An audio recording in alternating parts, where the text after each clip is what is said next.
Good day, I'm Theodore Henry, and this is your JIS News for Thursday, October 31, 2024. The Independent Fiscal Commission Act 2021 remains on track to take effect on January 1, 2025. Former Finance Minister Dr. Nigel Clark gave the update in his final address to the House of Representatives on Tuesday. He points out that the Commission will take over from the Auditor General and is critical to the continuation of the country's economic management. What we have done is to institutionalize our experience of having domestic oversight.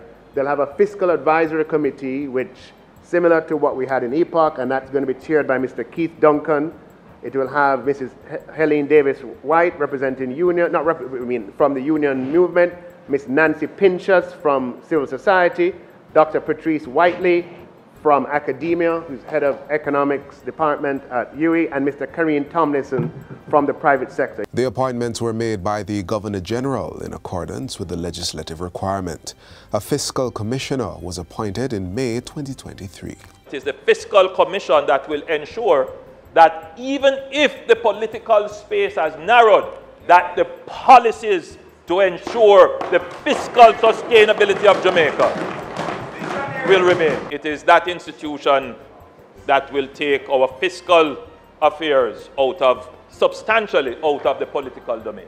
Residents in the constituencies of northwestern St. Andrew and southern Trelawney will go to the polls on November 22 to appoint their members of parliament. Nomination day is set for November 6. The announcement was made by Prime Minister Dr. Andrew Holness at Wednesday's post-cabinet press briefing. The northwestern St. Andrew seat became vacant this month following the resignation of Dr. Nigel Clark, while the southern Trelawney seat has been vacant since September last year when Marissa Dalrymple Filbert tendered her resignation. I encourage all eligible voters to exercise their constitutional right to vote and participate actively in the democratic process. Ballots will also be cast on November 22 to select councillors for the Morant Bay Division in St. Thomas and the Anon Town Division in Clarendon. The two seats became vacant this year following the deaths of both councillors in May and September. Nomination day for these is also November 6. I will also use the same words of the Prime Minister by urging electorates in both divisions to go out and cast their votes. The government is taking steps to regularize land ownership in the St. Andrew northwestern communities of Aki Walk and Jackson Town.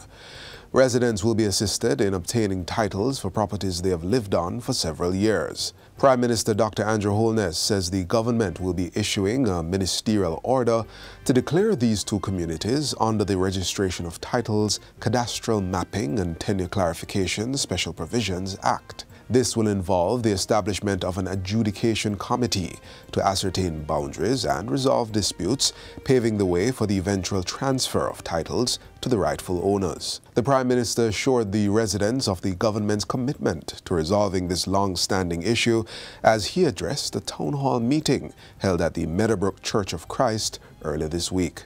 So the process today is to bring together all the entities of government that can solve this problem of your title to the land.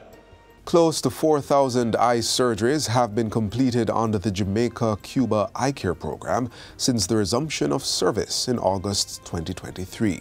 These have included cataract and pterygium surgeries, diabetic retinopathy, and anterior segment laser treatments. The procedures were conducted at two locations, St. Joseph's and Kingston Public Hospitals. Minister of Health and Wellness Dr. Christopher Tufton gave an update during a recent media briefing and tour of the St. Joseph's Hospital location. I am pleased to report that the program conducted some 21,822 case consultation. Total number of operations completed 3,476.